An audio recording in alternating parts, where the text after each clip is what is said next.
Selamat datang di channel Simar Imam. Sembari mendengarkan tinggalkan like dan komentarnya bosku. Jangan lupa pasang headset kalian. Siapkan kopi dan camilan. Lupakan pahitnya kehidupan. Mari kita dengarkan sambil rebahan. Bab 261. Setelah kelas keduanya, Hao Ren berjalan keluar kelas bersama Zhou Liren dan yang lainnya. Hao Ren. Xie Yujia memanggilnya di pintu. Baik. Jangan ikuti kami. Pergi ke pacarmu. Zhao Jiayi menoleh padanya dan mendorong Hao Ren ke pintu sebelum berjalan ke tangga bersama Zhou Liren dan yang lainnya. Xie Yujia mempercepat langkahnya. Apakah kamu lupa tentang Suhan? Oh, Hao Ren mengangguk pada pengingatnya. Di kelas, dia sibuk menyalin soal latihan untuk sesi les malam ini dan sekarang agak pusing. Suhan, maksudku Mes. Su, bagaimana keadaannya sekarang? Dengan tas di punggungnya, Xie Yujia berjalan ke sisi Hao Ren. Dia terluka, kata Hao Ren. Terluka? Apakah ini serius? Xie Yujia bertanya dengan cemas. Dia perlu beberapa minggu untuk pulih, kata Hao Ren sambil berjalan ke tangga. Xie Yujia berjalan di sampingnya. Aku ingin mengunjunginya. Bisakah kamu membawa aku kepadanya? Xie Yujia bertanya setelah beberapa saat mempertimbangkan. Dia tidak hidup di darat. Aku perlu bertanya terlebih dahulu sebelum aku bisa memberitahu kamu apakah aku bisa membawa kamu kepadanya, kata Hao Ren. Tidak apa-apa, kata Xie Yujia. Katakan padaku besok jika kamu mendapat balasan. Hao Ren ragu-ragu selama beberapa detik sebelum bertanya kepadanya, berapa banyak yang kamu ketahui tentang aku? Xie Yujia melihat sekeliling dan memastikan mereka sendirian di dekat tangga. Dia berkata, aku hanya tahu bahwa kamu juga berkultivasi. Oh, rasanya kau dan aku tidak berada di lingkaran yang sama. Tidak di lingkaran yang sama. Hao Ren berpikir sebentar dan tahu dia benar. Bagaimanapun, Xie Yujia tidak memiliki inti naga, dan dia tidak bisa melihat cahaya di sekitarnya. Apa kuil Dewa Naga? Xie Yujia bertanya. Dia tertangkap basah oleh insiden dengan Zheng Yitao. Kemudian ketika dia punya waktu untuk memikirkannya, dia penuh dengan pertanyaan. Kuil Naga Dewa adalah organisasi besar seperti PBB. Itu dapat memberi sanksi pada para peladang dan juga merupakan tempat untuk arbitrasi dan pembuatan peraturan. Hao Ren memberitahu dia apa yang dia ketahui tentang organisasi tersebut. Faktanya, dia tidak tahu banyak tentang kuil Dewa Naga, kecuali fakta bahwa para inspektur milik kuil Dewa Naga. Dia tidak tahu berapa banyak inspektur itu atau di mana lokasinya. PBB. Xie Yujia bertanya dengan santai, apakah ada anggota tetap di sana? Kurasa tidak. Sementara mereka berbicara, mereka berjalan keluar dari gedung akademik. Namun, pertanyaan kasual Xie Yujia membuatnya berpikir. Suku naga dibagi menjadi 5 klan kecil termasuk logam, kayu, air, api, dan bumi. Naga logam yang bangga memiliki jumlah terendah sementara klan naga air memiliki jumlah anggota paling besar termasuk cabang-cabang sungai, danau, dan laut. Di antara mereka, 4 istana naga laut tidak diragukan lagi adalah kekuatan dominan, masing-masing memerintah ratusan ribu anggota. Menghadapi kekuatan besar seperti itu, bahkan kuil Dewa Naga yang seharusnya mengawasi semua naga di dunia tidak akan menantang mereka tanpa mempertimbangkan konsekuensinya. Dari perspektif ini, keempat istana naga laut itu seperti yang disebut negara-negara super. Negara-negara super menunjukkan rasa hormat kepada kuil Dewa Naga sementara yang terakhir kadang-kadang akan membawa 1 atau 2 orang jahat dari negara-negara super ke hukum, tetapi itu tidak akan pernah menyentuh kepentingan inti dari 4 istana naga laut. Itu berarti bahwa ketika 2 negara super bertarung, kuil Naga Dewa harus berdiri dan menonton. Jika Samudera Barat mengambil semua wilayah daratan dari klan Naga Lautan Timur secara paksa, pasukan Samudera Timur yang dipimpin oleh Zhao Guang harus mundur ke Istana Naga. Jika mereka terlibat dalam perang, Samudera Timur akan kalah karena kekuatannya yang lebih lemah.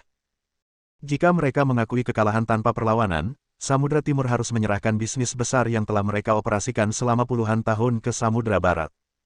Mustahil untuk mengandalkan kuil Dewa Naga untuk melakukan keadilan bagi mereka. Apa yang kamu pikirkan? Tiba-tiba kamu terlihat sangat serius. Mendiamkan Hao Ren, Xie Yujia menoleh padanya dan bertanya.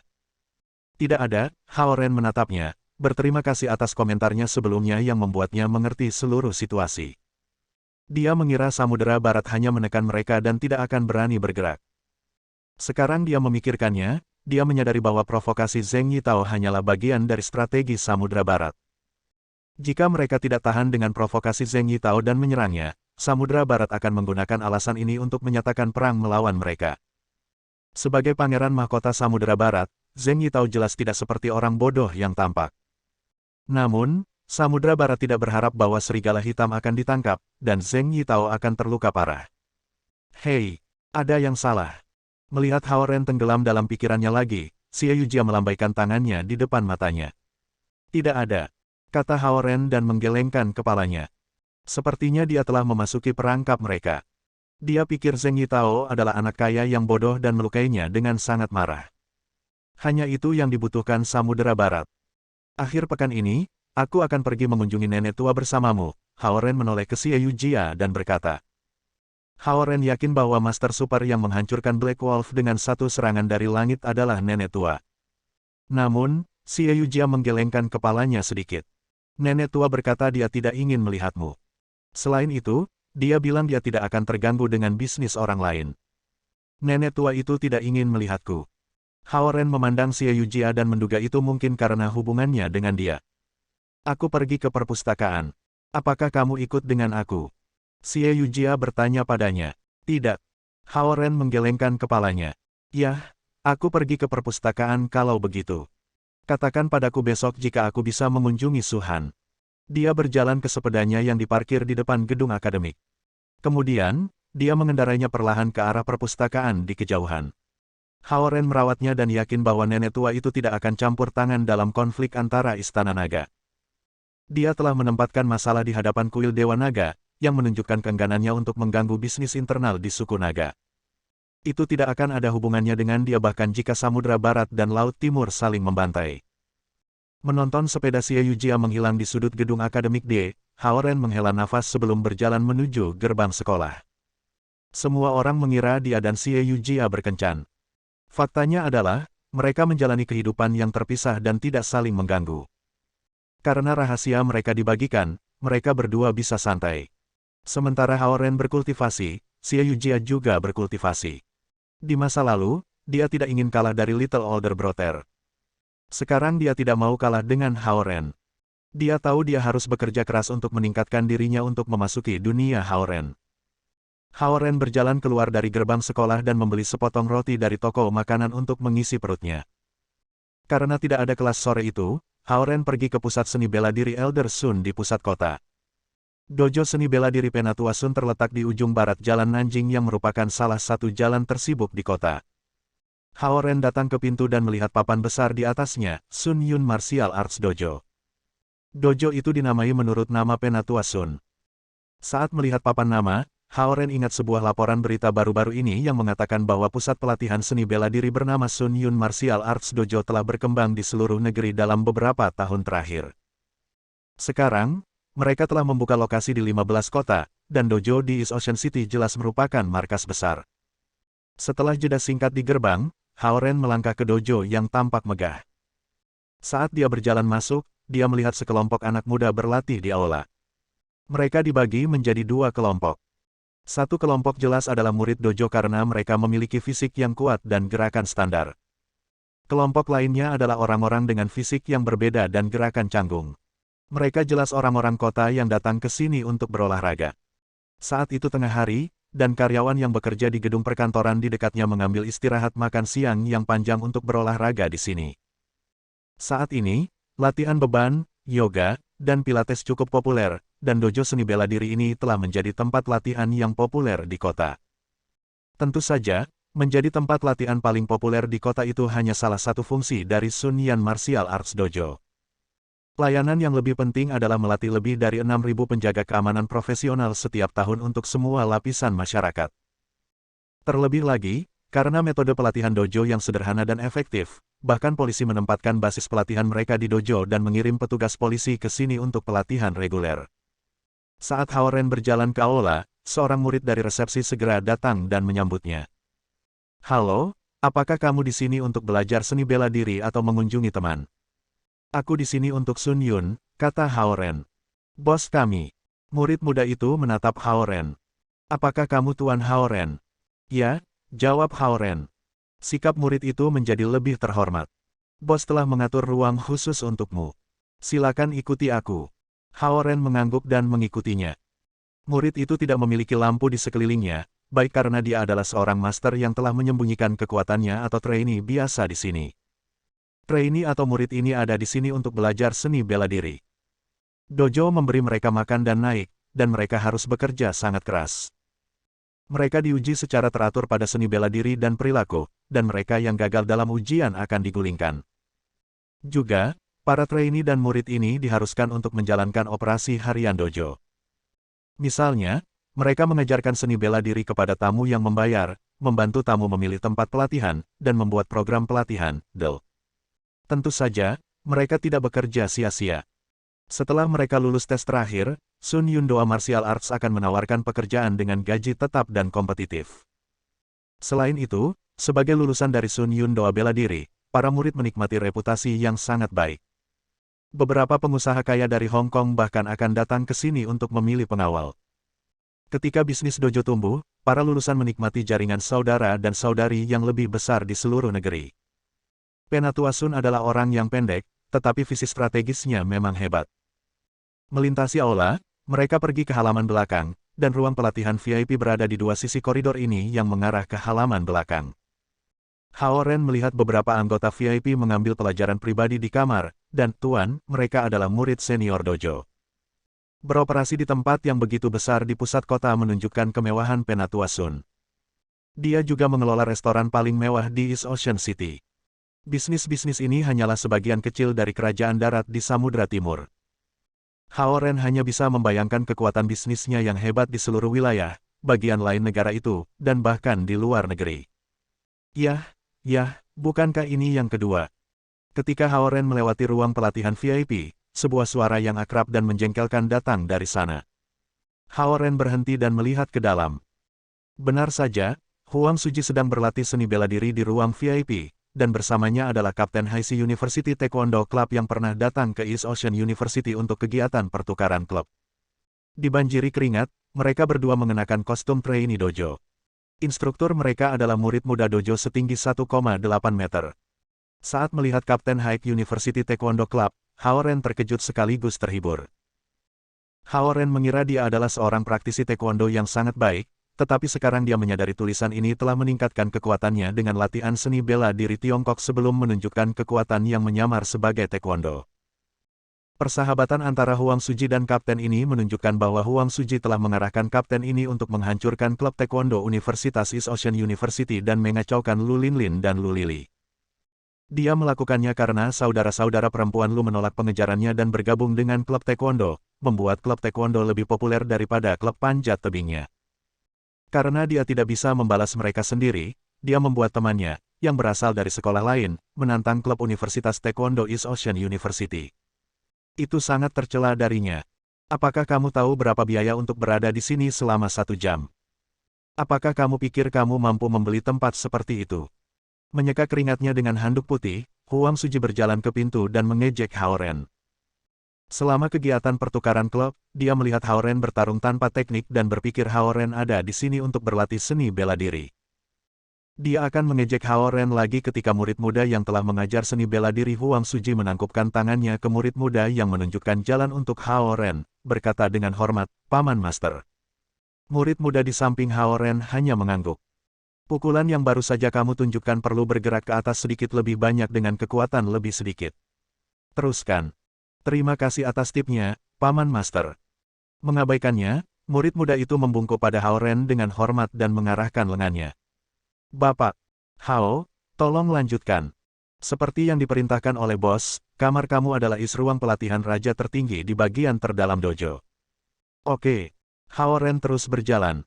Bagaimanapun, dia sekarang adalah seorang kultivator. Dia tidak akan menurunkan dirinya ke level Huang Suji dan bertengkar dengannya. Mata Huang Suji melebar saat dia menyaksikan Hao Ren berjalan maju.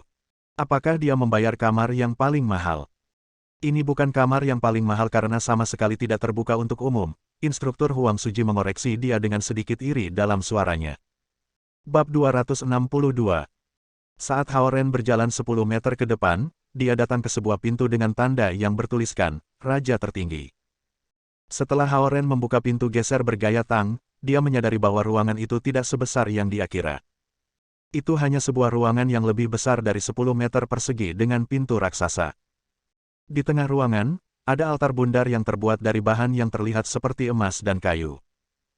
Murid muda yang memimpin Haoren ke dalam ruangan mengambil dua batu giok sebening kristal dari saku dadanya dan memasukkannya ke lekukan altar bundar. Tiba-tiba, altar bundar yang gelap mulai bersinar. Jika seorang kultivator yang berada di atau di atas surga kelima melihat adegan ini, dia akan berteriak, dua batu roh tingkat atas untuk arai teleportasi kecil jarak pendek. Sia-sia. Kamar ini hanya titik teleportasi. Situs kultivasi sebenarnya terletak di tempat lain, kata murid muda itu kepada Haoren. Haoren sekarang tahu bahwa murid muda ini juga adalah anggota Samudra Timur. Selain itu, levelnya pasti lebih tinggi dari Haoren, dan itulah sebabnya Haoren tidak bisa mengamati kekuatan sejatinya. Haoren memperbaiki bajunya dan melangkah ke altar bundar. Saat murid muda mulai mengisi altar bundar dengan Nature Essence untuk mengaktifkan dua batu roh, Haoren tiba-tiba merasakan saat pusing. Ketika dia melihat sekeliling lagi, Haoren mendapati dirinya berdiri di atas altar bundar lain di daerah pedesaan. Seorang murid dari Sun Yun Martial Art Dojo berdiri tepat di samping altar bundar, bertanggung jawab untuk menjaga susunan teleportasi. Di sebelahnya ada puluhan batu roh putih, dan dia berkultivasi dengan mata tertutup. Saat Haoren muncul, murid itu mengangkat tangannya ke arahnya. "Di mana tempat ini?" tanya Haoren. "Lembah ini berada di pinggiran kota East Ocean City. Ketika Gongzi selesai berkultivasi, kamu dapat kembali ke kota kapan saja kamu inginkan," jawabnya kepada Haoren. Tidak semua orang tahu bahwa Haoren adalah Fuma Samudra Timur, terutama para prajurit berpangkat rendah ini. Seperti kultivator yang menjaga susunan teleportasi, dia tidak tahu bahwa Fuma berdiri tepat di depannya. Dia pikir Haoren hanyalah seorang kultivator tingkat Zen yang normal. Karena itu, sikapnya juga tidak terlalu hormat. Tentu saja, Haoren tidak keberatan dengan ini.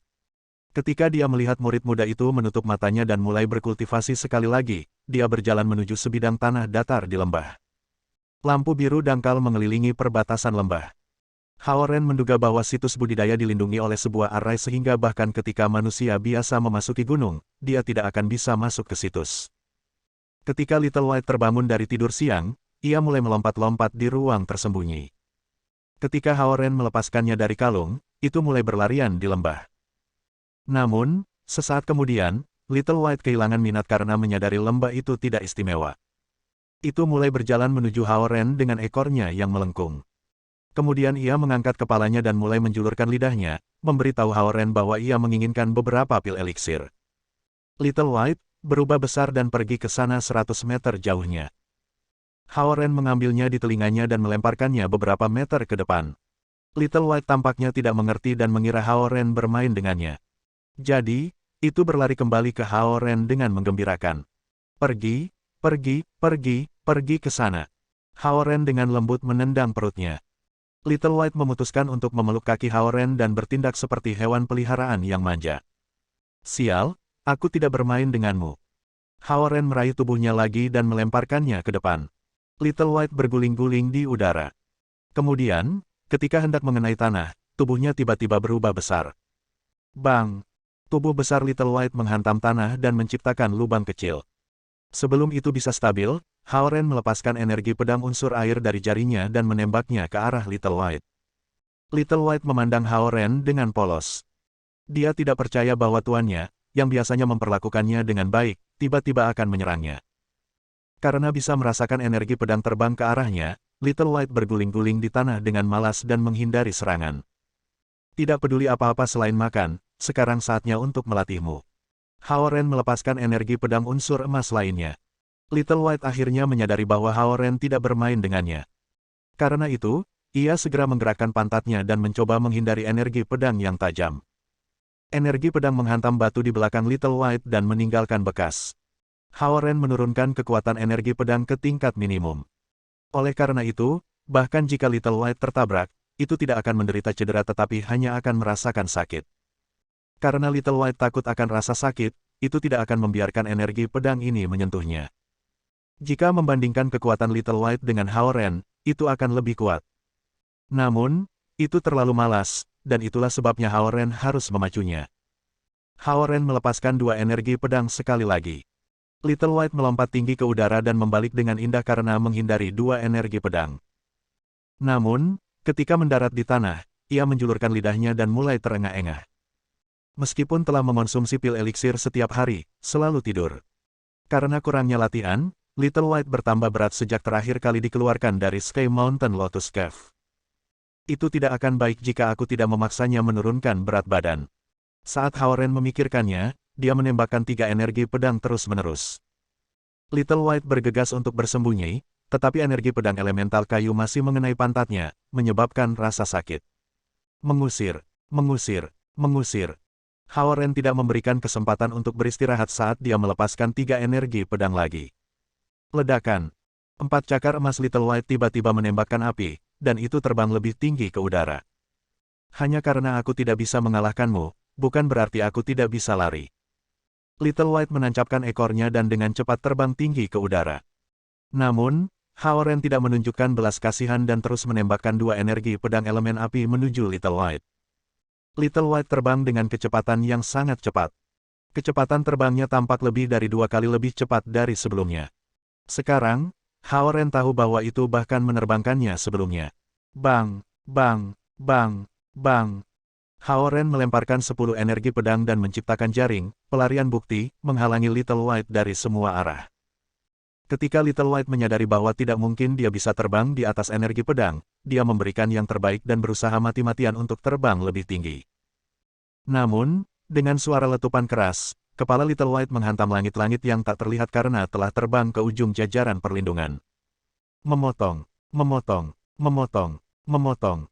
4 energi pedang langsung mengenai perutnya. Little White meringis kesakitan saat mengepakkan cakarnya. Itu membalik 2 kali di udara dan meludahkan api ke arah Hao-Ren, yang ada di tanah. Dogi kecil yang putus asa akan menggigit. Belum lagi Little White adalah binatang roh tingkat bin. Jika binatang roh tidak menunjukkan kekuatan, kamu akan berpikir aku anak anjing kecil. Bola api terbang ke arah Hao-Ren dengan kecepatan ekstrim. Baiklah. Hao-Ren memantapkan dirinya saat tangannya mulai berkilau, dan dia menangkap bola api, yang ditembak sebagai protes oleh Little White.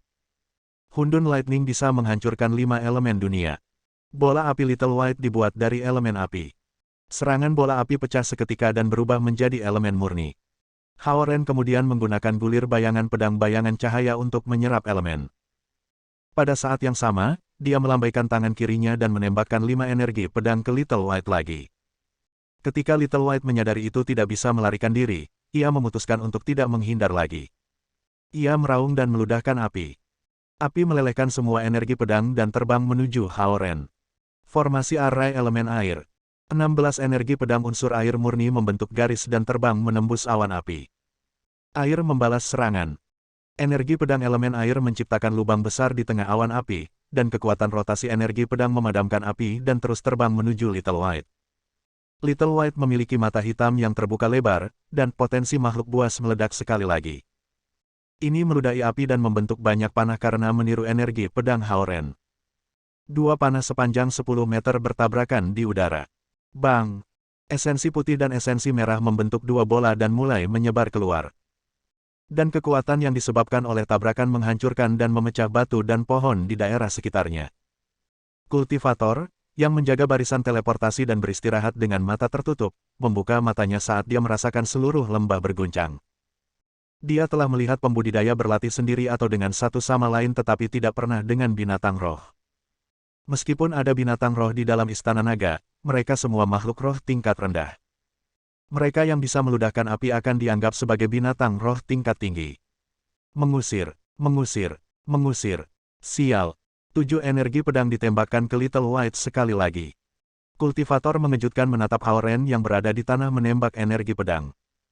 Teknik macam apa itu? Tubuhnya ditutupi cahaya biru, tapi dia menggunakan teknik dari 5 elemen berbeda.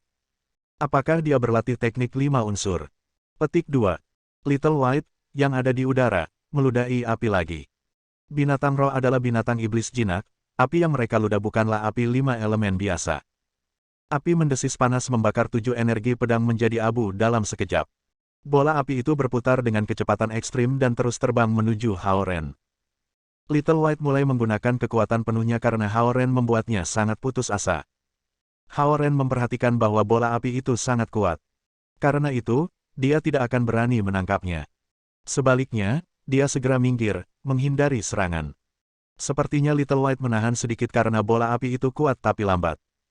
Ledakan. Bola api itu mengenai tanah dan menciptakan lubang besar selebar 4 meter di lembah. Kultivator yang menjaga arai teleportasi dibiarkan terdiam. Apakah itu benar-benar seperti apa kekuatan pembudidaya tingkat Zen terlihat seperti? Bahkan bola api yang ditembakkan oleh makhluk roh telah mencapai kekuatan tingkat Zen. Aku takut kultivator yang terlihat muda ini memiliki kekuatan level Kun. Petik 2. Mengaum. Little White agak marah ketika mengangkat kepalanya di udara. Serangan bola api itu hampir sekuat, sama di True Flame, yang berada di luar 5 elemen. Serangan itu sebanding dengan Hundun Lightning, Haoren. Di lembah, fluktuasi esensi datang gelombang demi gelombang. Haoren bisa merasakan bahwa Little White sedang mengkonsumsi natur essence untuk menimbun dirinya. Terakhir kali ketika mereka bertarung melawan Zheng Yitao, itu tidak bisa menambah esensinya. Dan sekarang, di dalam arai perlindungan, ia dapat menambahkan esensinya dari arai perlindungan kapan saja diinginkan. Mulut hitamnya mulai merah padam saat bersiap untuk serangan selanjutnya. Little White menyerap esensi berbentuk pusaran air, dan serangan berikutnya akan setidaknya 5 atau 6 kali lebih kuat. Wow. 80 energi pedang terbentuk secara instan di sekitar tubuh Haoren. Sebagai Haoren telah mencapai tingkat Zen, dia bisa menggunakan formasi arai ular satu baris yang berada di luar formasi arai dasar. Alasan mengapa dia datang ke arena latihan besar ini adalah untuk belajar bagaimana menggunakan arai pedang ini. 80 energi pedang muncul dari tubuh Haoren dan mengambang di sekitar tubuhnya. Energi pedang menunjuk ke atas dan mulai bergerak perlahan seolah-olah Haoren adalah reinkarnasi Dewa Pedang. Kultivator yang menjaga arai teleportasi belum pernah melihat formasi arai seperti itu sebelumnya. Dia sangat terpesona sehingga dia tidak bisa bernapas. Mengaum. Little White melepaskan bola api. Bola api mulai mengembang menjadi bola api raksasa yang menakutkan dengan diameter 1 meter. Panas yang membakar turun dan akan membakar semuanya. Meskipun Haoren berjarak 100 meter dari panas, rambutnya tiba-tiba menjadi kering seolah-olah akan mulai terbakar. Ini adalah kekuatan, sama di True Flame. Kultivator yang menjaga barisan teleportasi buru-buru menempatkan 2 batu roh tingkat tinggi ke altar bundar. Mereka mempertaruhkan hidup mereka, tidak berlatih. Setengah dari lembah akan hilang jika bola api raksasa menghantam tanah. Saat itulah 80 energi pedang Haoren terbang pada saat yang sama. Formasi arai ular satu baris. Energi pedang 5 elemen bergabung bersama dan membentuk kepala dan ekor saat mereka mulai membuat suara berderit. Dalam cahaya yang menyilaukan, 80 energi pedang membentuk ular panjang dan mulai bergegas menuju bola api. Bang! Bola api itu bertabrakan dengan energi pedang. Arai pedang yang tajam melewati bola api dan menciptakan lubang besar di tengah. Namun, bola api terus jatuh. Bang! Bola api itu mengenai tanah dan menciptakan lubang besar yang memiliki diameter 10 meter. Meskipun Haoren langsung menghindarinya, beberapa rambutnya terbakar, dan beberapa lubang muncul di pakaiannya karena api. Di atas langit, energi pedang terus menembak ke arah Little White. Dispersi. Haoren mengendalikan energi pedang dengan pikirannya. Energi pedang yang semuanya berbaris sebelumnya dipecah menjadi 80 energi pedang dengan warna berbeda. Pada saat itu, Haoren menyadari bahwa keahliannya mengendalikan energi pedang telah meningkat ke tingkat yang lebih tinggi. Tidak hanya dia bisa melepaskan dan menarik kembali energi pedang, tetapi dia juga bisa. Jauh tinggi di udara, Little White dikelilingi oleh 80 energi pedang yang berputar. Saat Haoren belajar bagaimana menggunakan formasi arai ular satu garis, dia sekarang bisa mengendalikan energi pedang dengan bebas. Kultivator yang menjaga arai teleportasi benar-benar terkejut. Tidak hanya kultivator berusia 20 tahun ini dapat melepaskan 80 energi pedang, tetapi dia juga bisa mengendalikan mereka untuk pergi kemanapun dia ingin mereka pergi. Dan serangan yang menghancurkan bola api, hanya seorang pembudidaya tingkat gen yang bisa memiliki kekuatan seperti itu, kan? Saat 80 energi pedang mengelilingi Little White, itu mulai menjadi sedikit pusing dan marah.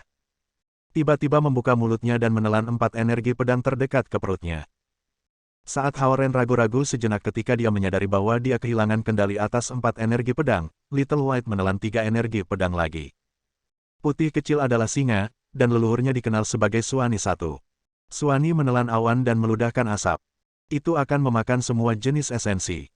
Meskipun Little White putus asa, itu menahan dan hanya menghabiskan beberapa energi pedang. Dalam pertarungan sungguhan, itu bisa menelan semua jenis serangan. Hao Ren melihat bahwa situasinya tidak baik dan dia segera menarik kembali sisa energi pedang ke dalam tubuhnya.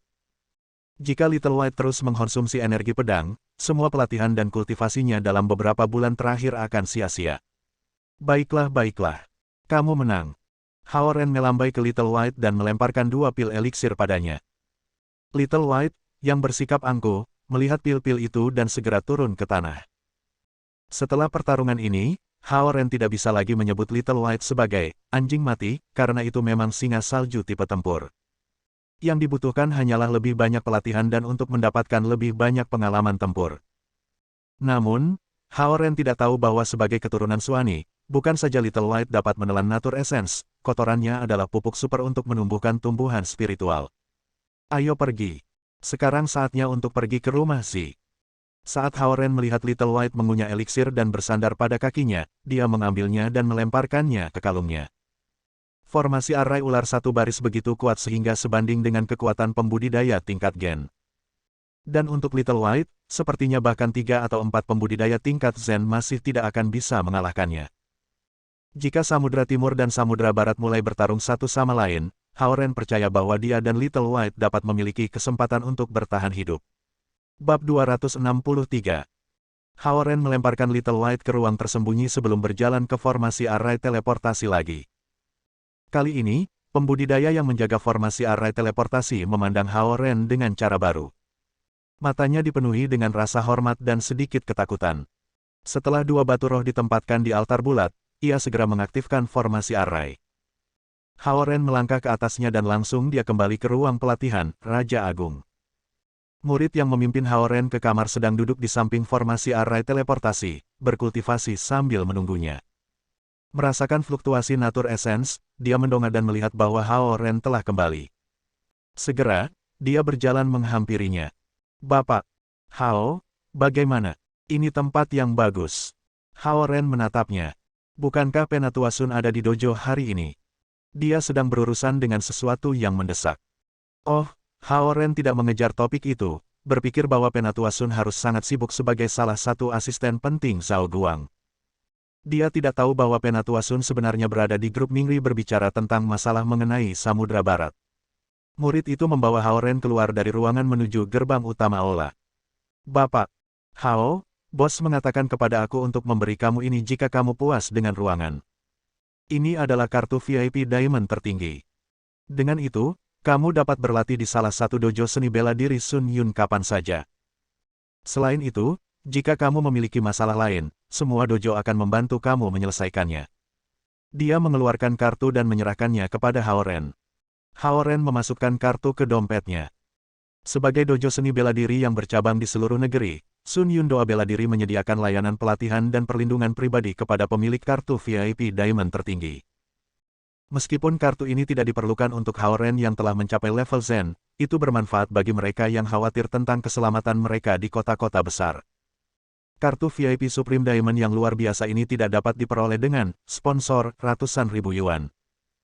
Dengan menerbitkan 10 atau 20 kartu seperti itu, dojo akan memperoleh penghasilan puluhan juta yuan yang dapat memberikan bisnis dengan dana untuk membuka lebih banyak lokasi. Penatua Sun memang memiliki naluri bisnis yang bagus. Ketika murid itu berjalan Hao Ren ke pintu dojo, Hao Ren memeriksa arlojinya dan menemukan bahwa itu sudah jam 4 sore. Dia dan Little White menghabiskan sepanjang sore berlatih di lembah. Saat ini, Huang Suji dan Kapten Klub Taekwondo dari Universitas Haixi telah meninggalkan dojo, dan Hao Ren tidak peduli tentang keberadaan mereka. Dia sekarang tahu bahwa keterampilan tempur Kapten berasal dari sesi pelatihan di Sun Yun Martial Arts Dojo karena Huang Suji telah membeli keanggotaan perak untuknya. Di sudut barat aula, beberapa murid berotot berbicara keras di sekitar peralatan olahraga. Itu sore, dan klien yang datang ke sini untuk berolahraga saat istirahat makan siang semuanya telah pergi. Gelombang baru klien tidak akan datang sampai setelah 5. Melihat bahwa Hao Ren sedang melihat peralatan, murid yang membimbing Hao Ren bertanya kepadanya, Tuan Hao, maukah kamu mencobanya? Karena masih pagi, Hao Ren memutuskan untuk melihat apa yang mereka bicarakan. Saat mereka pergi, para murid Ryu semua tenang dan menyapa murid yang membimbing Hao Ren, Paman Master. Yah, teruslah. Murid itu melambai pada mereka. Dia berbalik ke Hao Ren. Ini adalah mesin yang digunakan untuk mengukur kekuatan. Tuan Hao, kamu bisa mencobanya jika mau. Dibandingkan dengan para murid di dojo, fisik Hao Ren terlihat sangat kurus dan lemah. Mendengar kata-kata paman guru mereka, para murid semua memandang ke arah Hao Ren dengan rasa ingin tahu. Sebelum mereka memasuki Sun Yun Martial Arts Dojo, mereka semua berlatih selama bertahun-tahun sendiri. Hari ini, seorang murid junior baru saja bergabung dengan dojo, dan mereka ada di sini untuk mengukur kekuatan murid junior itu. Baik, aku akan mencobanya. Sejak dia mulai berkultivasi, Hao Ren tidak pernah mengukur kekuatannya. Dia berjalan ke katrol dinding besar, mencengkeram pegangan, dan mengerahkan kekuatan. 100, 200, 300, 400, 500, 600. 600 pon kekuatan di satu tangan. Wow, para murid di sekelilingnya semua terengah. Murid baru itu bermaksud menunjukkan kekuatannya di depan para murid senior, tapi sekarang dia terpana melihat kekuatan Hao Ren. Sun Yun Martial Arts Dojo penuh dengan master, dan bahkan teman paman guru yang terlihat lemah ini memiliki kekuatan seberat 600 pon dalam satu tangan. Aku harus bekerja keras dalam pelatihan di Sun Yun Doa bela diri. Pikirnya. Hao Ren melepaskan pegangannya perlahan dan sedikit mengangguk ketika dia melihat nomor itu. 600 pound. Namun, dia belum menggunakan Nature Essence-nya. Jumlahnya akan jauh lebih besar jika dia menggunakannya. Apakah kamu ingin mencoba peralatan lainnya? Murid bertanya Hao Ren. Tidak. Aku kembali sekarang, kata Hao Ren. Tertegun, para murid memandang Hao Ren saat dia pergi, dan mereka akhirnya ingat untuk menghembuskan napas. Jelas, dia adalah tuan dan teman bos. Pikir mereka. Murid itu berjalan Hao Ren ke pintu dojo. Hao Ren mengucapkan terima kasih sebelum naik bus kembali ke sekolah. Kemudian dia mengambil materi bimbingan belajar dan pergi ke rumah Zhao Yanxi. Belum pukul 5 ketika dia sampai di rumah Zhao Yanxi. Zhao Hongyu baru saja tiba di rumah. Halo, Bibi. Hao Ren meletakkan materi dan menyapa Zhao Hongyu yang sedang mencuci sayuran di dapur. Halo, Ren. Kamu lebih awal hari ini. Zhao Hongyu menjawab di dapur. Aku tidak punya kelas sore ini, jadi aku datang lebih awal. Hao Ren berjalan ke dapur. Bibi, ada yang bisa aku bantu? Zhao Hongyu tidak menolak bantuan itu. Dia menjauh dari bak cuci dan berkata, bantu aku membilas sayuran, dan aku akan memotong kentang. Oke. Hao Ren menyalakan air keran dan membilas sayuran dalam mangkuk besar. Meskipun dia memiliki kekuatan 600 pon di setiap lengan, tangannya ringan ketika melakukan pekerjaan rumah. Menurut teori seni bela diri Tiongkok, seni bela diri digunakan untuk meredam tubuh dan menghentikan kekejaman. Tujuan seni bela diri bukan untuk kekerasan atau pembunuhan. Itu untuk melindungi rakyat. Itulah sebabnya Hao Ren menahan diri pada saat kekuatannya tumbuh. Betapapun kuatnya dia tumbuh, dia tidak akan pernah menganggap manusia sebagai semut yang tidak berharga. Aku berbicara dengan nenek kamu di telepon beberapa hari yang lalu, dan dia mengatakan kepada aku bahwa orang tua kamu akan kembali minggu depan. Begitukah? Zhao Hongyu bertanya pada Hao Ren sambil memotong kentang. Ya, aku kira. Tapi mereka mungkin akan menunda kepulangan mereka karena mereka selalu sibuk. Hao Ren terus membilas sayuran lain. Ketika orang tuamu kembali, kita bisa pergi makan malam bersama, saran Zhao Hongyu. Oke. Hao Ren mengangguk. Atas undangan makan malam Zhao Hongyu yang tak terduga, Hao Ren tahu dia ingin berbicara dengan orang tuanya tentang sesuatu. Karena orang tuanya belum kembali, dia tidak melanjutkan topik pembicaraan. Oh, Bibi, aku perlu bertanya tentang sesuatu. Hao Ren berhenti membilas sayuran dan berbalik untuk melihat Zhao Hongyu. Oh, ada apa? Zhao Hongyu bertanya dengan ringan. Si Ye Yujia, yang pernah kamu temui, ingin mengunjungi Suhan, kata Hao Ren. Aku memiliki ingatan yang samar tentangnya. Zhao Hongyu mengambil kentang lain dan sedikit menyipitkan matanya. Dia juga berkultivasi, kan? Kamu tahu tentang itu? Tanya Hao Ren tanpa berpikir. Setelah dipikir-pikir, East Ocean City adalah wilayah klan naga Lautan Timur, dan peristiwa kecil atau penting apapun di kota ini tidak dapat luput dari perhatian mereka. Ya, dia juga berkultivasi. Karena dia tidak memiliki inti naga, dia adalah salah satu pembudidaya manusia, kan? Tanya Hao Ren. Ya, seorang pembudidaya manusia. Zhao Hongyu menggigit bibirnya. Karena tuannya tetap di darat, tuannya harus menjadi pembudidaya rilem formasi jiwa. Ketika Istana Sembilan Naga muncul di atas kota Laut Timur, kultivasi sekte di atas dan di atas surga kelima mengirimkan banyak pembudidaya manusia, sehingga keberadaan mereka bukan lagi rahasia. Zhao Hongyu berhenti selama beberapa detik sebelum melanjutkan, di masa lalu, konflik antara mereka dan kami berskala kecil. Tapi kali ini, para pembudidaya manusia mengalami banyak korban, dan hubungan di antara kami menjadi sedikit tegang. Maksudmu? Hao Ren bingung. Zhao Hongyu menoleh untuk melihat Hao Ren. Kami tidak bisa menyinggung kultivator rilem formasi jiwa. Karena Xie Yujia adalah murid dari Grandmaster ini, kami East Ocean Dragon Clan sebagai tuan rumah harus bersikap baik padanya. Namun, hubungan antara pembudidaya manusia dan pembudidaya naga tidak harmonis seperti yang terlihat, dan itulah sebabnya Grandmaster di belakang teman sekelas kamu Xie Yujia tidak akan membantu kami jika Samudra Timur dan Samudra Barat memulai perang. Setelah terdiam beberapa saat, dia melanjutkan, yang ingin aku katakan adalah bahwa Istana Naga Lautan Timur adalah pangkalan kami dan karenanya tidak terbuka untuk pembudidaya manusia pada prinsipnya. Namun, keinginannya untuk mengunjungi Suhan adalah karena kebaikannya. Maksudku, dia bisa mengunjungi Suhan, tapi dia tidak diizinkan untuk melihat detail tempat itu. Bagaimana kalau kita menutup matanya? Itu satu-satunya solusi. Jika teman sekelasmu setuju untuk ditutup matanya, kita bisa membiarkannya masuk ke Istana Naga. Zhao Hongyu memberinya jawaban yang pasti. Oke, aku akan berbicara dengannya tentang hal itu. Hao Ren mengangguk. Hal lain, Ren. Zhao Hongyu terus menatap Hao Ren. Sepertinya kamu dekat dengan teman sekelasmu ini. Hao Ren menatapnya dengan heran. Aku tahu kamu baik untuk Xi dan bahwa kamu menjaga jarak dengan Xie Yujia, tetapi kamu harus berdiri. Lu Linlin dan Lu Lili datang dari alam surgawi dan tidak ada hubungannya dengan kami. Hubungan dekat mereka dengan kamu adalah hal yang baik untuk Samudra Timur.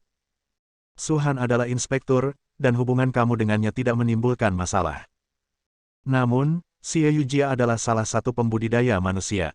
Kemudian, dia mengubah nadanya dengan tiba-tiba. Dengan kata lain, aku tidak punya masalah dengan itu jika Lu Linlin dan Lu Lili ingin mengikuti kamu dan melayani kamu selama sisa hidup kamu. Mereka suka bersenang-senang, tetapi mereka baik untuk Xi. Namun, aku pikir mungkin tidak pantas bagi kamu untuk menempatkan seorang pembudidaya manusia di dekat kamu. Hao Ren terkejut bahwa Zhao Hongyu akan mengemukakan topik ini. Dia tenggelam dalam pikirannya. Pokoknya, kamu hanya perlu tahu di mana kamu berdiri. Aku tidak menekan kamu. Selama kamu baik pada Xi, aku tidak akan keberatan dengan hal lain yang kamu lakukan. Aku hanya tidak berpikir bahwa Xie Yujia akan memihak kita karena identitasnya, kata Zhao Hongyu perlahan ketika dia membuka tutup panci. Bab 264. Hao Ren tetap diam sementara dia terus membantu Zhao Hongyu memasak, dan Zhao Hongyu mengalihkan perhatiannya kembali ke memasak, bekerja dengan lancar dengan Hao Ren. Ketika makan malam hampir siap, Zhao Yanzi dan Zhao Guang kembali.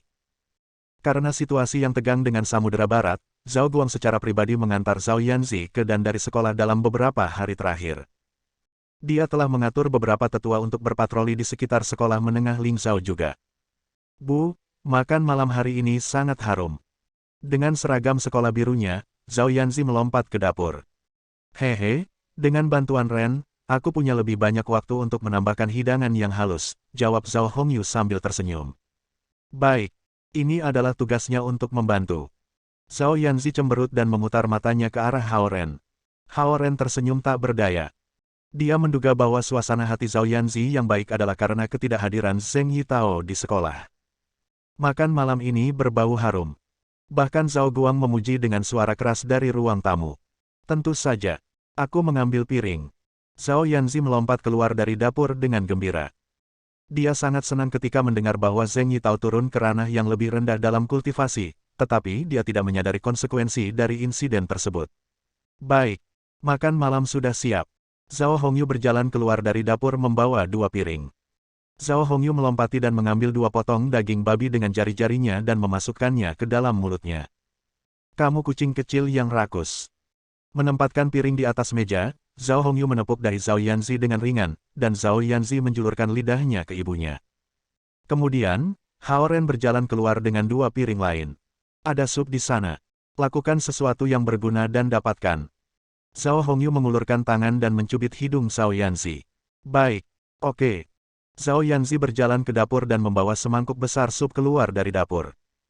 Melihat gerakannya yang canggung, Hao Ren tahu dia jarang melakukan pekerjaan rumah dan takut dia akan menjatuhkan mangkuk. Meletakkan koran, Zhao Guang berjalan ke meja makan dan duduk. Ayo makan. Zhao Hongyu melepas celemeknya dan menghela napas dalam-dalam. Jelas, dia berupaya setiap hari untuk memasak hidangan lezat. Setelah meletakkan semangkuk besar sup di atas meja, Zhao Yanzi meniup jari-jarinya untuk mendinginkannya. Gerakannya yang canggung dan imut membuatnya tampak seperti kelinci. Ren, duduklah untuk makan malam. Kamu bekerja lebih dari setengah jam bersamaku. Zhao Hongyu menarik Hao Ren untuk duduk di meja. Hao Ren memandang ke seberang meja ke arah Zhao Guang dan bertanya, Paman, apakah ada berita tentang Samudera Barat? Old Man Zeng datang dengan 16 penatua senior, dan mereka tinggal di sebuah hotel di Ocean City Timur. Untuk saat ini, tidak ada yang serius, kata Zhao Guang. Orang tua itu datang. Itu bukan pertanda baik jika dia ada di sini, bukan? Zhao Yanzi mengambil sumpitnya dan bertanya. Letakkan pikiranmu untuk belajar. Jangan khawatir tentang hal-hal lain, kata Zhao Guang dengan ekspresi tegas. Zhao Yanzi mengerutkan hidungnya dengan tidak senang. Apa? Hao Ren dapat berpartisipasi dalam bisnis Samudra Timur dan aku tidak bisa, pikirnya. Hari ini, aku pergi ke dojo seni bela diri Penatua Sun, dan kekuatan gulir bayangan-bayangan membelah cahaya semakin besar, lapor Hao Ren. Baik. Proses kultivasi tidak dapat dilakukan dengan terburu-buru, Zhao Guang mengangguk. Dia melihat bahwa Hao Ren telah naik dari tingkat Li ke tingkat Zen, tetapi dia tidak menyebutkannya karena dia tidak ingin Hao Ren terlalu bangga. Selain itu, di mata Zhao Guang, fakta bahwa Hao Ren telah mencapai level Zen tidak akan membantu situasi saat ini. Juga, Little White lebih kuat dari sebelumnya juga, lanjut Hao Ren. Little White. Mata Zhao Yanzi berbinar saat dia melihat ke atas. Sudah lama sejak aku terakhir melihatnya. Samar-samar mendengar suara Zhao Yanzi, Little White merasa gelisah di kalung itu. Hao Ren membuka ruang tersembunyi dan melepaskan Little White darinya. Haha, Little White. Zhao Yanzi meletakkan sumpitnya dan mengambilnya. Sepertinya dia lebih menyukai Little White daripada Hao Ren. Zi, kamu belum selesai makan malam. Zhao Hongyu mengetuk meja untuk mengingatkan Zhao Yanzi. Bu, berikan Little White sesuatu untuk dimakan. Mengabaikan peringatan Zhao Hongyu, Zhao Yanzi mengangkat Little White ke atas. Little White sangat keren dengan bulu putih salju dan cakar kemasan. Zhao Yanzi menggodanya sebelum melemparkannya ke udara. Dengan percikan api menyembur dari cakarnya, Little White mulai terbang di sekitar ruang tamu yang luas. Ketika cakarnya diselimuti api, mulutnya terbuka dan mengeluarkan percikan api. Itu pemandangan yang luar biasa. Ini langsung menarik perhatian Zhao Hongyu dan Zhao Guang. Mereka bertanya-tanya, apakah itu benar-benar hanya binatang roh tingkat bin biasa? Itu bisa menggunakan kekuatan seperti itu dalam bentuk mini. Little White, transform. Seolah-olah dia sedang melatih singa di sirkus, Zhao Yanzi menepuk punggung Little White sedikit ketika itu terbang kembali padanya. Bang! Itu segera berubah menjadi singa salju ukuran normal dengan cakar emas, bulu panjang, dan mata hitam seperti kristal. Itu 100 kali lebih megah daripada patung singa batu di depan gerbang perusahaan besar. Ah! Zhao Hongyu menatap Little White dan tersentak. Zhao Yanzi berkata dengan bangga, Bu, aku katakan bahwa putih kecil itu bagus. Zhao Hongyu mengerutkan bibirnya dan menatap Zhao Yanzi dengan nada tidak setuju. Lihatlah karpetnya. Zhao Yanzi memandang kaki Little White dan mendapati bahwa mereka telah membakar 4 lubang besar di karpet ibunya yang berharga. Sedikit putih. Little White. Hao Ren melambaikan tangannya dengan segera. Tidak menyadari kerusakan yang disebabkannya, Little White menyusut dan menarik api sebelum melompat ke pelukan Hao Ren. Bu, itu tidak sengaja dilakukan, Zhao Yanzi mempertahankannya. Baik, lanjutkan makanmu. Zhao Hongyu mendaftar tanpa daya. Dibandingkan dengan Little White, Zhao Yanzi telah merusak lebih banyak barang saat dia masih kecil. Dia terbiasa dengan kerusakan di rumah. Sementara itu, Zhao Guang menatap Little White dalam pelukan Hao Ren dan bertanya setelah beberapa detik mempertimbangkan, level berapa sekarang? Itu harus level 1, kata Hao Ren. Little White menggeliat di lengan Hao Ren, tahu bahwa itu telah menyebabkan masalah. Itu mencoba masuk ke kalung Hao Ren, tetapi tidak bisa masuk karena Hao Ren tidak membuka ruang. Karena nyala api merah yang dimuntahkannya mengandung emas samar, kupikir itu bukan api biasa. Api internal binatang buas adalah api iblis yang dapat digunakan untuk membuat ramuan, kata Zhao Guang. Sejak Hao Ren mengambil kembali ratusan pil eliksir saleh tingkat 10 dari Nine Dragon Palace, Zhao Guang mulai menganggap eliksir sebagai salah satu sumber daya strategis paling penting. Namun, pil eliksir yang saleh memiliki terlalu banyak energi dan tidak dapat dikonsumsi dalam dosis besar, dan mereka membutuhkan waktu lama untuk dicerna. Jika Laut Timur dan Laut Barat memulai perang, pil eliksir di atas dan di atas level 3 sangat penting. Membuat ramuan. Hao Ren tertarik. Satu-satunya saat ia menyaksikan proses pembuatan ramuan adalah ketika Daois kecil Zen membuat pil untuk menyelamatkan hidup Zhao Guo. Dia telah melihat efek ajaib eliksir dengan matanya sendiri. Adapun ramuan yang dibuat Penatua Xing Yue untuk Su Han, itu adalah obat-obatan herbal biasa. Sebenarnya, bentuk sebenarnya dari Taois kecil Zen adalah binatang iblis yang telah mengaktifkan kecerdasannya. Itulah sebabnya api yang diludahkannya bisa digunakan untuk membuat ramuan. Membuat ramuan dengan api yang diludahi Little White, ya, aku bisa mencobanya suatu hari nanti. Dengan satu sentakan ekornya, ia akan memuntahkan api skala kecil. Dengan 2 kapal tunda, itu akan memuntahkan api skala menengah. Dan 3 kapal tunda, itu akan meludahkan api skala besar. Ini hampir semudah menyalakan api di atas kompor gas. Hao Ren berpikir dalam hati. Aku mengemukakannya karena kami memiliki guru harta dharma yang hebat di Samudra Timur, tetapi kami membutuhkan guru eliksir yang baik. Daois kecil Zen tertarik untuk membuat harta karun dharma. Meskipun dia bisa membuat ramuan, dia jarang melakukannya karena butuh lebih banyak waktu dan usaha, kata Zhao Guang. Terutama membuat pil eliksir tingkat rendah dalam jumlah besar. Daois kecil Zen tidak akan menurunkan diri untuk membuatnya, tambah Zhao Hongyu. Kurasa membuat ramuan itu seperti memasak. Kamu hanya memasukkan bahan-bahan ke dalam panci dan mengendalikan api, dan kemudian itu akan selesai. Zhao Yanzi menyela. Zhao Hongyu meliriknya, tetapi tidak menemukan energi untuk memperbaikinya. Setelah makan malam, Zhao Hongyu mendesak Zhao Yanzi untuk naik ke atas untuk sesi les. Hao Ren mengikutinya untuk terus mengajar geometri. Zhao Yanzi membuka tasnya dan mengeluarkan bukunya satu persatu. Keengganan tertulis di seluruh wajahnya. Dia tidak berpikir itu masalah besar ketika dia mendengar bahwa Old Man Zheng datang ke Ocean City Timur dengan 16 tua-tua. Jika East Dragon Palace dianggap sebagai pangkalan bagi klan naga lautan timur di lautan, maka East Ocean City akan menjadi pangkalan rumah dari klan naga lautan timur di darat. Dalam benaknya, orang-orang dari Samudra Barat tidak cukup kuat untuk menyebabkan masalah di wilayah Samudra Timur. Setelah menyelesaikan pekerjaan rumahnya secepat dan sekeras yang dia bisa, dia berbalik dan mengulurkan tangannya dengan telapak tangan menghadap ke atas. Hao Ren mengeluarkan kertas tes dari tasnya dan meletakkannya di telapak tangannya. Zhao Yanzi mengambilnya dan mengulurkan tangannya lagi. Apa? Hao Ren bingung. Aku menghabiskan semua uang sakuku untuk makanan ringan. Dia melambaikan tangannya. Mengapa kamu tidak meminta uang pada orang tuamu? Hao Ren meliriknya. Kamu harus bertanya. Zhao Yanzi menyipitkan matanya dengan cemberut. Aku bisa meminjamkan kamu uang, tetapi kamu harus bekerja keras selama sesi les. Hao Ren mengeluarkan dompetnya. Kamu memberi aku uang tanpa meminjamkan. Dia mengambil dompetnya dari tangannya dan mengeluarkan 3 lembar uang 100 yuan. Aku tidak akan mengambil banyak. 300 sudah cukup. Sudut mulut Hao Ren berkedut ketika ia berpikir, aku hanya punya 400 yuan di sana, dan kamu mengambil 300. Dan kamu menyebut itu, tidak banyak. Sebenarnya, Zhao Yanzi memiliki masalah sendiri. Karena Zhao Guang dan Zhao Hongyu ingin dia hidup hemat, mereka memberinya sedikit uang saku setiap bulan. Namun, dia suka makanan ringan dan menyelinap keluar dari sekolah untuk membelinya saat istirahat makan siang setiap hari. Juga, dia suka berbelanja dengan Ling dan tidak bisa menahan hal-hal cantik yang menarik perhatiannya. Itu sebabnya uang sakunya selalu habis sebelum bulan berikutnya datang. Jika paman ketiganya tidak memberinya ratusan yuan setiap kali melihatnya, uang sakunya tidak bisa mendukung gaya hidupnya. Sekarang Zhao Guo sudah keluar dari East Ocean City, dananya semakin ketat. Setelah dia membeli hadiah 500 yuan untuk ulang tahun Ling minggu lalu, dia sekarang tidak punya uang. Kamu harus mengendalikan kebiasaan pengeluaran kamu, Hao Ren mulai menguliahi dia. Zhao Yanzi menutupi telinganya dan tidak mau mendengarkan. Merasa jengkel, Hao Ren mengeluarkan ponselnya dan menggali sebuah gambar. Ketika dia meletakkan ponsel di depannya, mata Zhao Yanzi melebar sementara bibirnya bergerak. Segera, dia mencoba meraih telepon.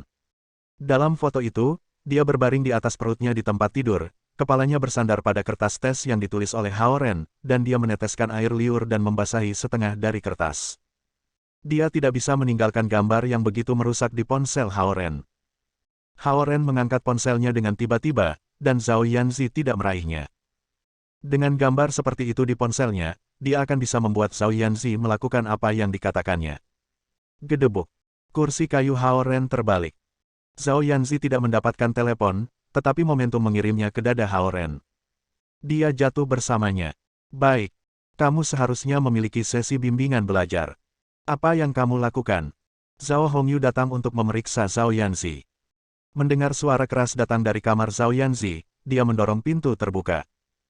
Dia melihat Hao Ren berbaring di lantai dengan mata ketakutan, sementara Zhao Yanzi berbaring di dadanya.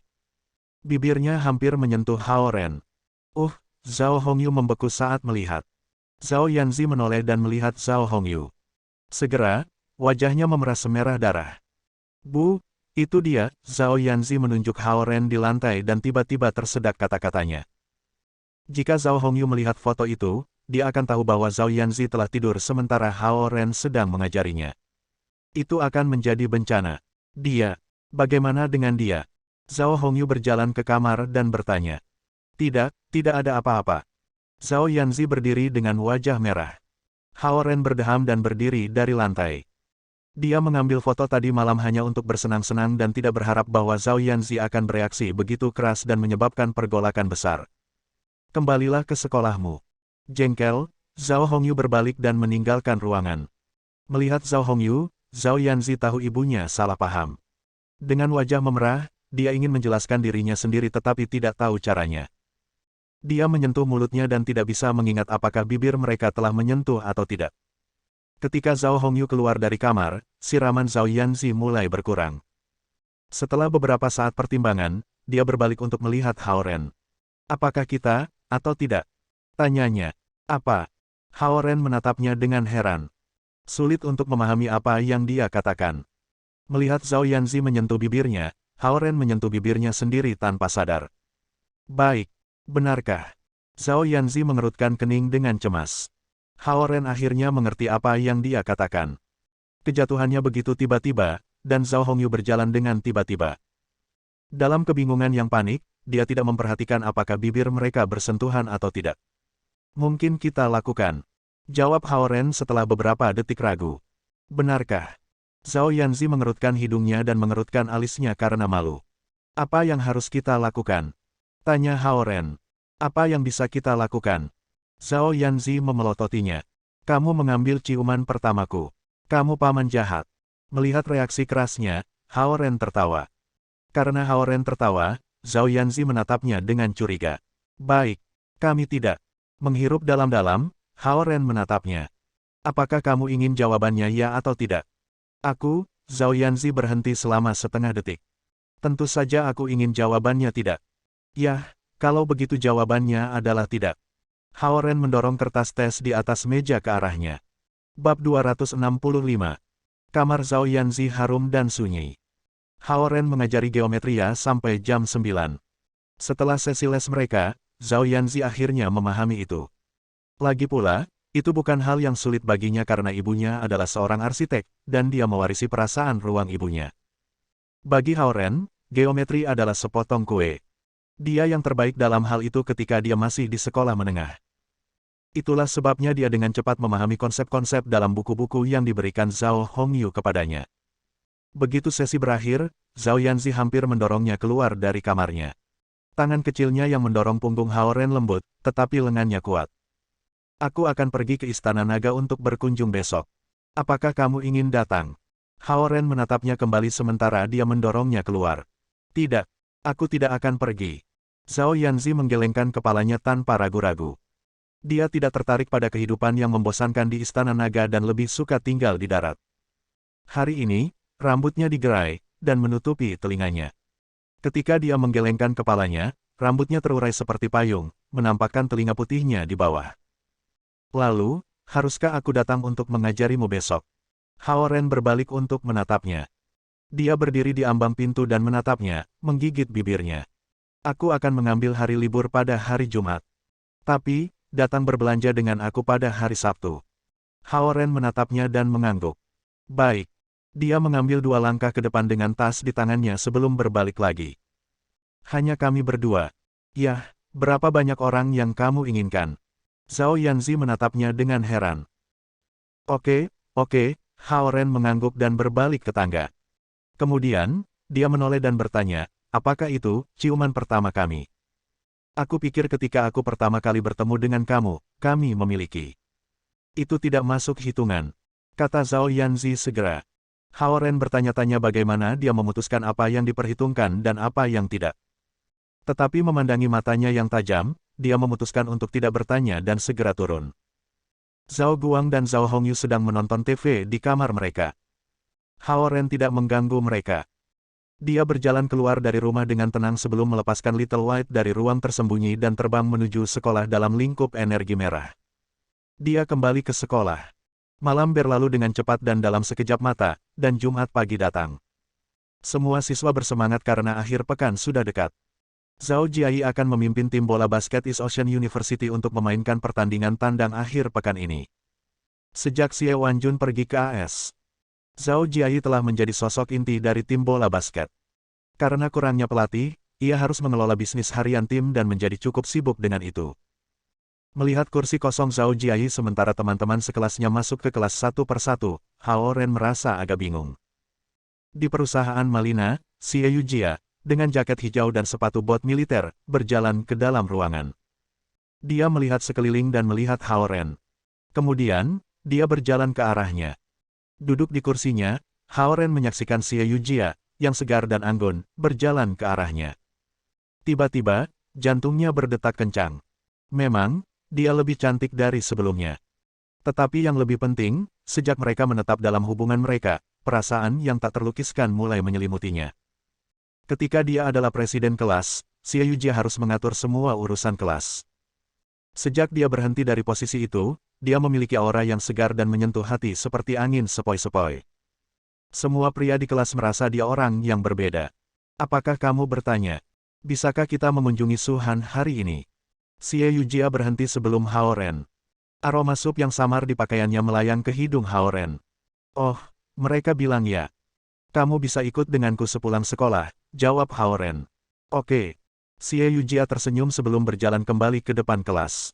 Di mata orang-orang di sekitar mereka, mereka adalah pasangan yang sempurna. Namun, Hao Ren tahu bahwa hubungan antara dia dan Xie Yujia adalah bawa dari dua kekasih masa kecil yang saling peduli. Sepertinya mereka telah kembali ke masa Little Older Brother dan Little Wortel dalam satu malam. Setelah kelas pagi berakhir, semua siswa sibuk bersiap untuk pulang. Karena Zhao Jiayi sibuk dengan tim bola basket, keempat teman sekamarnya tidak bisa saling menjaga akhir pekan ini, jadi Zhou Liren dan Cao Ronghua memutuskan untuk pulang. Xie Yujia berjalan ke sisi Hao Ren dengan tasnya. Aku harus kembali ke asramaku untuk mengambil beberapa barang. Bagaimana denganmu? Xie Yujia bertanya pada Hao Ren. Aku pikir kita akan pergi langsung setelah sekolah, jadi aku meminta Zhou Liren untuk membawa buku-buku aku kembali ke asrama. Hao Ren mengambil kunci. Aku menyetir ke sekolah minggu ini, dan aku harus mengantarnya pulang. Oh, aku tidak melihat kamu mengemudi di sekitar. Xie Yujia berjalan keluar dari kelas dengan Hao Ren bahu-membahu. Aku tidak ingin menarik perhatian, kata Hao Ren.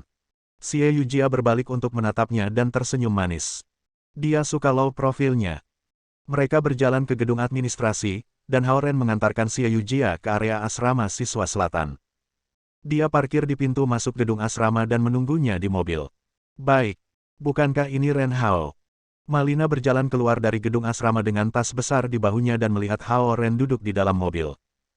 Tidak seperti Xie Yujia, dia pulang ke rumah setiap akhir pekan dan membawa semua cuciannya kembali ke rumah.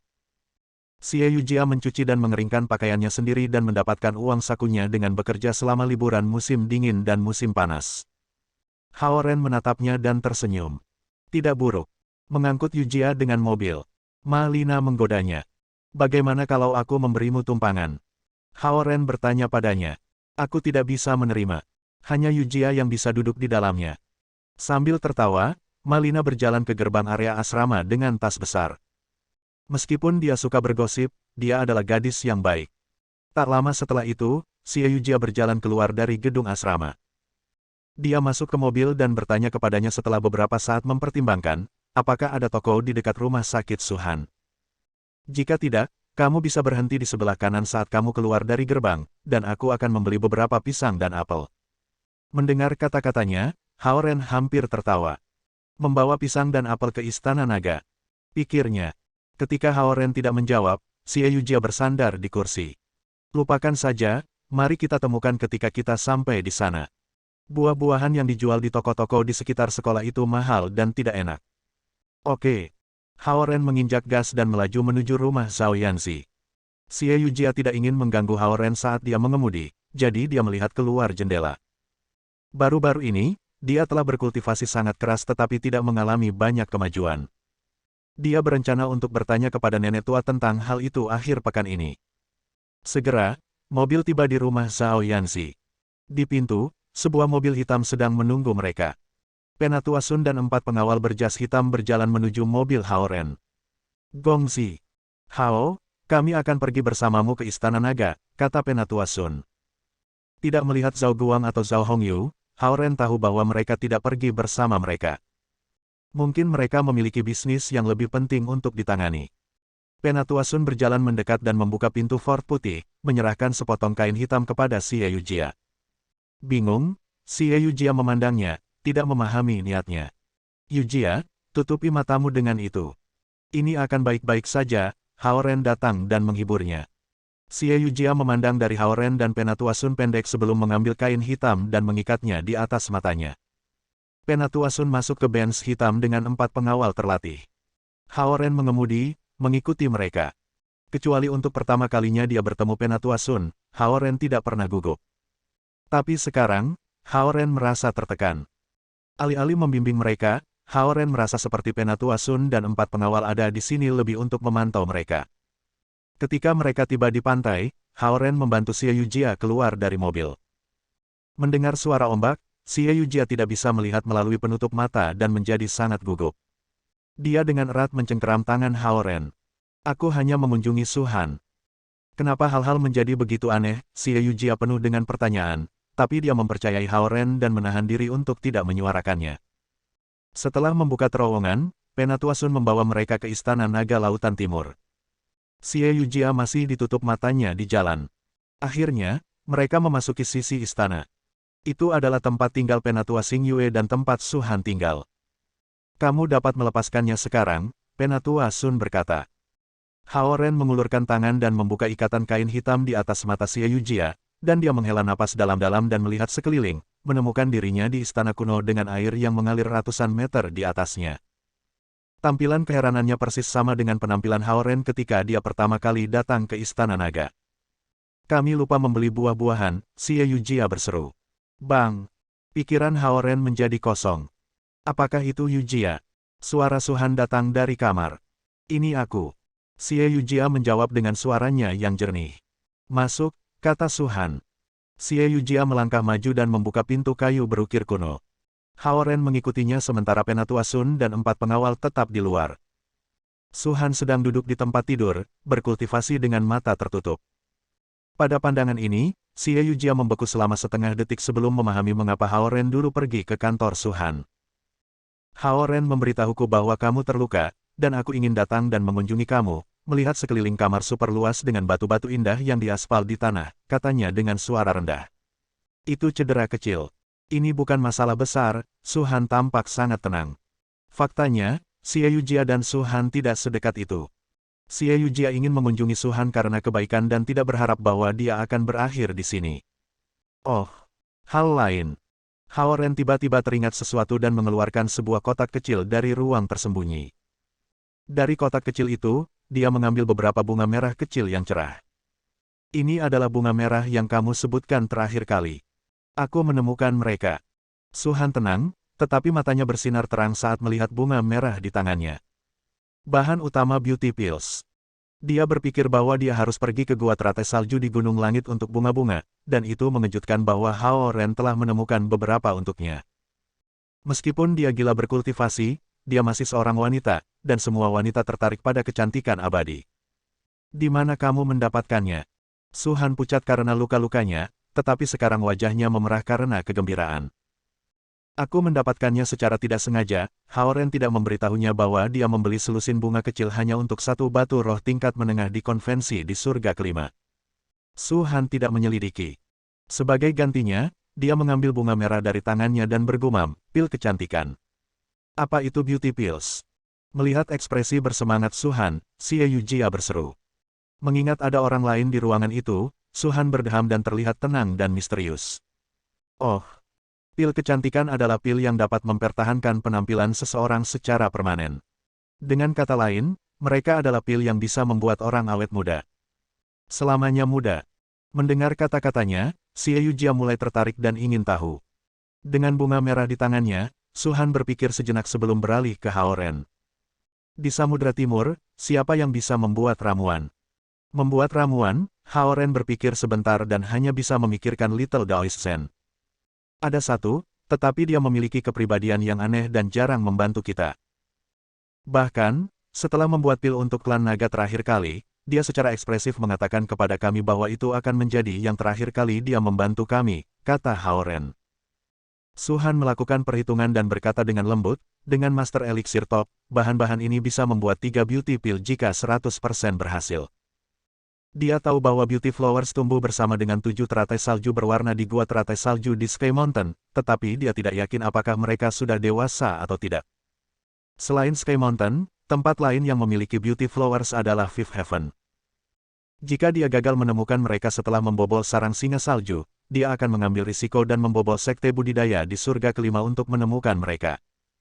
Itulah sebabnya dia sangat senang ketika Hao Ren mendapatkan lebih dari selusin bunga kecantikan dewasa. Sekarang, dia berusia 22 tahun, dan momen terindahnya akan segera berlalu jika dia tidak minum pil kecantikan. Lagi pula, para pembudidaya tidak peduli dengan usia tua. Selama seseorang terlihat muda, mereka masih muda. Untuk Su Han yang ingin mendorong batas kultivasi, itu akan mempengaruhi ketinggian kerajaannya jika dia mencoba mempertahankan kecantikannya dengan kekuatan kultivasinya. Satu-satunya solusi untuk menjaga kecantikannya tanpa memengaruhi kultivasinya adalah dengan meminum beauty pills. Faktanya, pil kecantikan tidak hanya akan menopang kecantikannya tetapi juga menjaga tubuhnya dalam kondisi muda.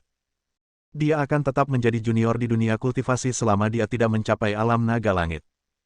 Pil kecantikan tidak berguna untuk peningkatan bidang, tetapi mereka adalah harta di mata semua pembudidaya wanita. Hao Ren cukup akal. Su Han memiliki rasa hormat yang lebih tinggi untuknya. Kemudian, dia menatap Xie Yujia dan ragu-ragu untuk beberapa detik. Yujia, Tuan bisa membuat ramuan, kan?